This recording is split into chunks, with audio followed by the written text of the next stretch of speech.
మీరు ఇంత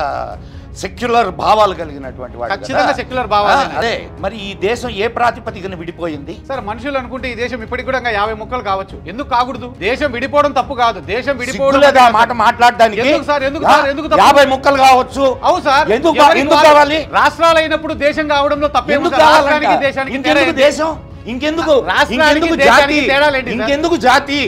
హిందూ దేశం 50 ముక్కలు కావాలని 50 ముక్కలు కావాలని కోరుకునేటటువంటి దేశం కావాలనుకుంటున్నారు సార్ ఇప్పుడు ఎస్సీ ఎస్టీలు ఉన్నారు ఎస్సీ ఎస్టీలు వాళ్ళు రిజర్వేషన్ పొందుతున్నారు రిజర్వేషన్లు పొందుతూ 75 ఏళ్ళ కావాలి రిజర్వేషన్లు తీసుకుంటున్నారు మళ్ళీ వాళ్ళు రేపు దేశం ఇచ్చేయండి వాళ్ళు బీదరికంలో మగ్గిపోనీలేండి మరి ఎందుకు ఈ దేశాన్ని రెండుగా చీల్చారు చెప్పండి నాకు రెండుగా చీల్చడానికి అప్పుడున్న వ్యక్తులు విడిపోవాలని కోరుకున్నారు విడిపోయారు ఎవరు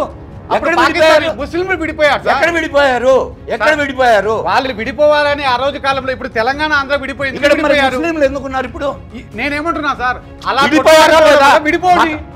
మతం పేరు మీద విడిపోయారా లేదా ఆ రోజు మతం పేరుతో విడిపోయారని ఉత్తా సార్ ఆనాడు అక్కడికి వెళ్ళినప్పుడు కూడా హిందువులు ఉన్నారు సిక్కులు కూడా పాకిస్తాన్ లో ఉన్నారు సంపి ఇక్కడికి పంపించారు తెలుసా మీకు